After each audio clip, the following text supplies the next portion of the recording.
Okay, YouTube. Here's the little 212 mini bike. It's a Baja Dirt Bug DB30. I've been working on it for a little while. Me and buddy that also runs this channel. This thing's got a 212 Predator motor from Harbor Freight. It's got a top plate, windy pipe, big filter on it.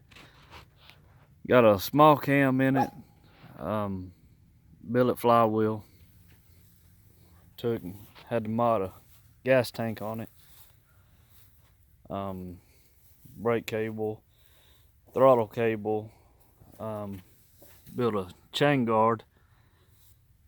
As of right now, it's run a 70-tooth rear sprocket and a 17-tooth driver.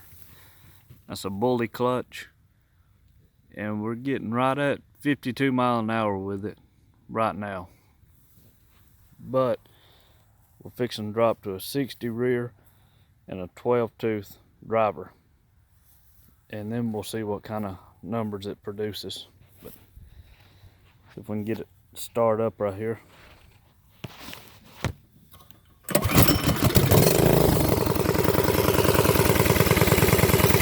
Peppy.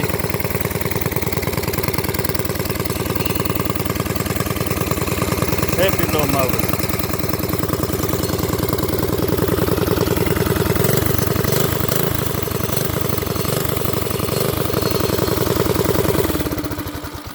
Anyway, like this video, subscribe, and we're gonna do some more videos before long, and try to keep everybody up to date on the progress on this. Till next time.